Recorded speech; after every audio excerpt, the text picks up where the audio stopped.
नमस्कार।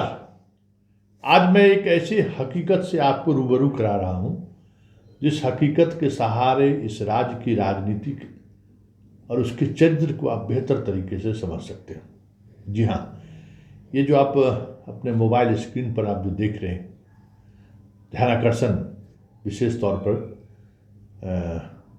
बिहार विधान परिषद के 18 माननीय सदस्य, जिसमें उस समय केदार पांडे जिंदा थे, वो भी थे, और वर्तमान में संजय कुमार सिंह, जो आपको बिहार विश्वविद्यालय के शिक्षक संघ के नेता भी हैं, विधान पार्षद भी हैं शिक्षक कोटे से। ये सारे लोग उस वक्त के सभापति 30/11/2021 को सभापति को इन लोगों ने ध्यानाकर्षण में एक सवाल रखा कि किस तरीके से बिहार के विश्वविद्यालय में प्रश्न पत्र कॉपी के नाम पर लूट मचा हुआ है, किस तरीके से जैम पोर्टल से खरीदारी के नियमावली पर को धज्जियां उड़ा रहे हैं, किस तरीके से खरीदारी के मामले में जो राज्य सरकार का जो कानून है उन कानून का धज्जियां उड़ा रहे हैं। मतलब कई गंभीर आरोप आप इस पत्र में आप ध्यानाकर्षण से जुड़े हुए जो आप देख रहे हैं, आपको उसमें दिख रहा है। कई गंभीर आरोप इन लोगों ने लगाया था। 18 माननीय विधान परिषद के सदस्य, जिसमें अधिकांश ऐसे सदस्य हैं जो शिक्षक निर्वाचन क्षेत्र से चुनकर आए हैं। नवल यादव भी है इसमें दस्तखत करने वाले में। सब लोगों ने ये मांग की सरकार से कि विश्वविद्यालय में अराजकता फैली हुई है, विश्वविद्यालय अपने आप को स्वायत्तता के नाम पर जो है सो लूट मचाए हुए हैं, स्वायत्त संस्था के नाम पर ये भ्रष्टाचार का जो सो प्रकाष्ठा पार कर चुका है। ये 2021 30 नवंबर का ये पत्र है, और उस पर काफ़ी बहस भी हुई सदन के अंदर कि विश्वविद्यालय के कुलपतियों पर कार्रवाई होनी चाहिए। अराजक पठन पाठन से कोई मतलब नहीं है, ना कोई वास्ता है, ना ही वाइस चांसलर को बिहार की शिक्षा के प्रति कोई लगाव है, न छात्रों के सेशन के प्रति कोई लगाव है। बस लूट पर लूट मचा हुआ है। एक तस्वीर ये देखिए, और हम ठीक दूसरी तस्वीर भी आपको दिखा रहे हैं। जरा देखिए, पहचानिए कि ये कौन लोग धरना स्थल पर बैठे हुए हैं। जरा गौर से देखिए, शायद आप पहचान गए होंगे, मुजफ्फरपुर के सांसद हैं। सांसद महोदय जो विश्वविद्यालय के कुलपति पर जो एफआईआर दर्ज हुआ है, बिहार विश्वविद्यालय के कुलपति पर, उस मामले में धरना स्थल पर बैठे हैं कि बहुत गलत हुआ है, ऐसा नहीं होना चाहिए। तो वो पत्र सही था या फिर ये जो धरना है वो सही है, या फिर उस पत्र के माध्यम से हमारे जो माननीय सदस्य हैं वो अपना हिस्सेदारी तय करना चाहते थे, या फिर माननीय सदस्यों के द्वारा जो बात उठाया गया था वो पूरी तरह पर गलत था। दो ही चीज़ हो सकता है। ये इस तमाम पत्र में जो मजमून है और जिस तरीके का आरोप लगाया गया है, वही उसी आरोप की जांच ऑडिटर ने की है कि कैसे एक स्थानीय दुकानदार से लाखों लाख रुपए की स्टेशनरी की सामग्री विश्वविद्यालय खरीदारी कर रहा है बिना किसी निविदा का। यही आरोप इस पत्र में है ना, देख रहे हैं। जैम पोर्टल पर जो एजेंसी उपलब्ध है उनसे खरीदारी करने के बजाय मुजफ्फरपुर के एक दामू चौक है, यूनिवर्सिटी कैंपस से में कहिए, वहाँ के एक दुकानदार से खरीद रहे हैं। प्रश्न पत्र ऐसे एजेंट प्रेस से छपा रहे हैं जिस प्रेस को मान्यता प्राप्त नहीं है, जिसके पास अपना कोई लीगल आधार नहीं है, और उनको पेमेंट पर पेमेंट किए जा रहे हैं। यही सवाल है ना, इस पत्र में क्या है, यही सवाल खड़े किए गए हैं। तो मतलब जो बिहार के 18 विधान पार्षद ने जो सदन के अंदर प्रस्ताव लाया था, जो सदन के अंदर उन्होंने जो मांग रखी थी, वो गलत था, या फिर आज अजय निषाद जो धरना पर बैठे हुए हैं वो गलत है।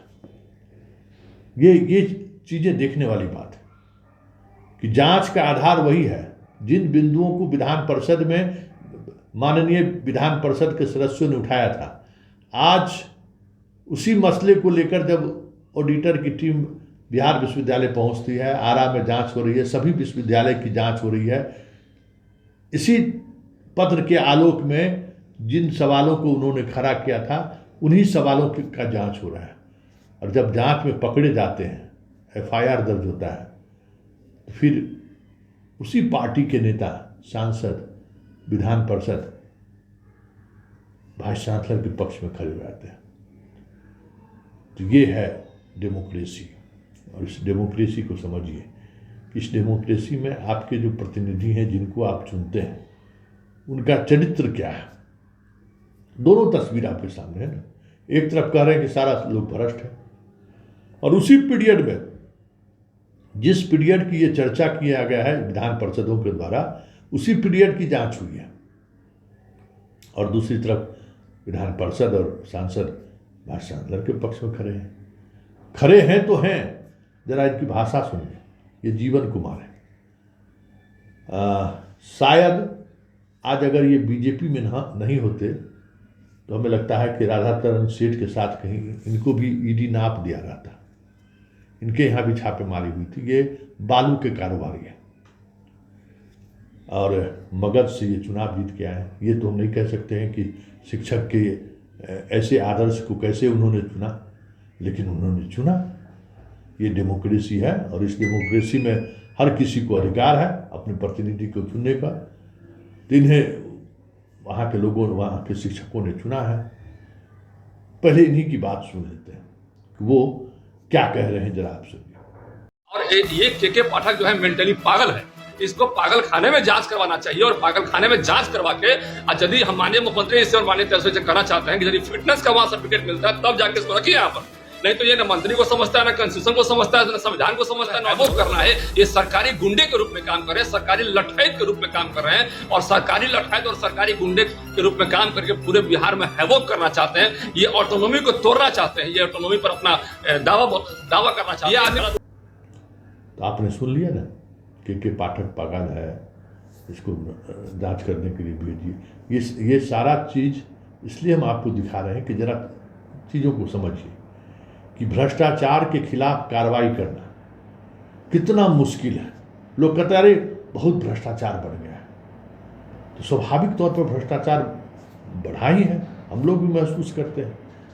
लेकिन भ्रष्टाचारियों का मनोबल क्यों बढ़ा है, उसकी वजह क्या है, आप इस तरीके की राजनीति से समझ सकते हैं। अब जरा अजय निषाद जी के सुनिए। अजय निषाद जी अनुभवी सांसद हैं, अच्छे सांसद हैं, जरा उनकी सुनिए। उनकी क्या मजबूरी रही होगी।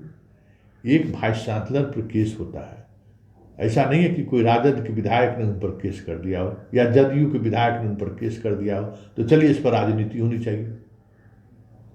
ये तो शिक्षा विभाग की जांच टीम ने पाया है कि उन्होंने घोटाला किया है, उन पर प्राथमिकी दर्ज हुई है, पुलिस अनुसंधान कर रही है। जो दोषी होंगे तो जेल जाएंगे, दोषी नहीं होंगे तो छूट जाएंगे। तो इसके लिए धरना पर बैठने का क्या मतलब है।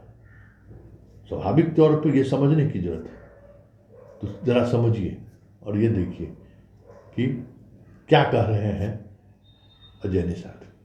आदमी के अधिकार क्षेत्र से बाहर जाकर कोई काम करेगा तो कोई बर्दाश्त नहीं करेगा। जो बिहार सरकार जो निर्णय किया और FIR किया है गलत हुआ है। इस जो यहाँ विश्वविद्यालय है कि उसके कंट्रोल के अधिकारी जो है माननीय राज्यपाल महोदय, तो जो भी कार्रवाई अगर होनी चाहिए तो उनके स्तर से होनी चाहिए। माननीय मुख्यमंत्री को अगर कहीं से कोई शिकायत मिली है, कहा चाहे कोई भ्रष्टाचार का कोई क्लू मिला है, तो उनको तो सबसे पहले राज्यपाल को सूचित करना चाहिए कि यहाँ पर ये गड़बड़ी हो रही है, इसमें माननीय कुलपति की संलिप्तता है, आप इनको बदलिए, चाहे इन पर कार्रवाई कीजिए। तो अपने अधिकार क्षेत्र से जाके सीधे जब FIR करना ये कहीं से न्यायोचित नहीं है, हम इसका घोर विरोध करते हैं। तो आपने सुना और अंदाज भी देखा। किसी पब्लिक इश्यूज को लेके अगर आप धरना पर बैठते हैं, जिसको आप रिप्रेजेंट करते हैं, तो एक बड़ी बात है।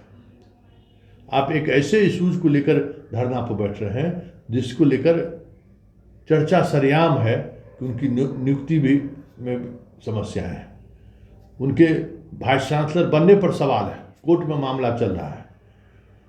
कई मामलों में कोर्ट ने इन्हें बड़ी फटकार लगाई है। आरा विश्वविद्यालय के कुलपति रहते हुए प्रिंसिपल को जबरन हटाने के मामले में फटकार लगाई और उनको फिर से प्रिंसिपल बनाने का आदेश किया है।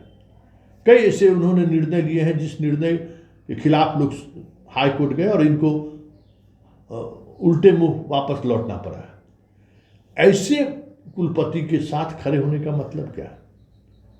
हमें तो नहीं लगता है कि जीवन कुमार और जो बेसिक चीज़ बिहार में देखा जाता है कि जात का है तो लोग थोड़ा सहानुभूति व्यक्त कर देता है। तो जीवन कुमार और अजय निषाद की जात के भी नहीं है, न रजिस्ट्रार वहाँ के इनके जात का है, न वाइस चांसलर जात का है। तो फिर आखिर कुछ तो बात रही होगी, कोई कुछ न कुछ तो रहा होगा ना, तभी तो आप उनके पक्ष में अब धरना पर बैठने पहुंच गए हैं। क्या हो सकता है ये सोचिए, और सोचिए कि के पाठक अगर पागल है तो रांची में उनका इलाज होना चाहिए। ये जीवन कुमार का ये मांग बहुत सही मांग है, लेकिन जीवन कुमार और सांसद अगर ये भी मांग करते कि वाइस चांसलर पर जो आरोप लगा है, हमारी केंद्रीय एजेंसी सीबीआई है, अगर सीबीआई से हम इन लोगों को जांच करा देते हैं, निर्दोष होंगे तो छूट जाएंगे, अगर गलत किएंगे तो जाएंगे। बिहार पुलिस पर भरोसा नहीं है ना, सीबीआई तो उनकी एजेंसी है। मांग करते सीबीआई जांच, क्योंकि आरोप भ्रष्टाचार का है और गंभीर आरोप है। और ऐसी परिस्थिति में जब बिहार विश्वविद्यालय में शिक्षक संघ और कर्मचारियों का संघ दो भाग में विभक्त हो चुका है, पूरी कोशिश के बावजूद भी वाइस चांसलर की एड़ी चोटी, रजिस्ट्रार की एड़ी चोटी एक लगाने के बावजूद भी आज अधिकांश जगहों पर कॉलेज में प्रोफेसर और कर्मचारियों का आना जाना विद्यार्थियों का जारी रहा। किसी ने इनके बंदी के पक्ष में खड़ा नहीं हुआ, सिर्फ विश्वविद्यालय कैंपस को छोड़ दीजिए। एलएस कॉलेज में भी सब कुछ समान तरीके से चल रही, पीजी में भी समान तरीके से सारी चीज़ें चल रही, तो इसको क्या कहेंगे? यही राजनीति है, और इसी राजनीति को समझने की जरूरत है कि भ्रष्टाचार, भाई भतीजावाद, परिवारवाद सिर्फ नारों में सुनाई देता है, सिर्फ नेता मंच से ये बात बोलते हैं, लेकिन जब राजनीति साधने की का वक्त आता है, या फिर जिसके सहारे वो राजनीति करते हैं उसका जब वक्त आता है, तो वो इसी तरीके से सामने खड़े हो जाते हैं। मेरा ये कहना नहीं है कि वाइस चांसलर भ्रष्ट है या ईमानदार है, मेरा ये कहना है कि उस वाइस चांसलर पर भ्रष्टाचार से जुड़े हुए धाराओं की तरह मामला दर्ज है, और वो उस पार्टी के सांसद और विधान परिषद वाइस चांसलर के साथ खड़े हैं जिस पार्टी की सरकार भ्रष्टाचार को लेकर जीरो टॉलरेंस पर काम कर रही है, जिस पार्टी के प्रमुख प्रधानमंत्री मोदी भ्रष्टाचार पर जीरो टॉलरेंस की बात कर रहे हैं और कई बड़े नेता को जेल के सलाखों में भेज दिया। संजय सिंह के जेल पर भेजने पर क्या जब भाजपा की प्रतिक्रिया थी कि वो भाई भ्रष्टाचारी हैं तो जेल जा रहे हैं। स्वाभाविक तौर पर पुलिस जांच कर रही है, पुलिस अगर भ्रष्टाचार को मान रहा है तो मान रहा है, जा रहे हैं जी। लेकिन इस वाइस चांसलर की अभी के खिलाफ अभी एफआईआर दर्ज हुआ है, पुलिस अभी अनुसंधान की शुरुआत ही की है, और जिस तरीके से बयानबाजी हो रही है, इसका मतलब आप पुलिस पर दबाव बना रहे हैं। एक सांसद और एक विधान पार्षद जब अगर इस तरीके से बातों को रखें तो अनुसंधानक पर दबाव बनाना हुआ ना। और इतने डेमोक्रेसी में भाई विधान पार्षद और सांसद आपके साथ खड़े हैं, तो इससे बड़ा और प्रमाण पत्र क्या हो सकता है कि आप बहुत अच्छे अधिकारी हैं। तो ये सारी चीज़ें हैं जिन चीज़ों को समझने की जरूरत है, और इसी राजनीति के तहत बिहार आगे बढ़ रहा है।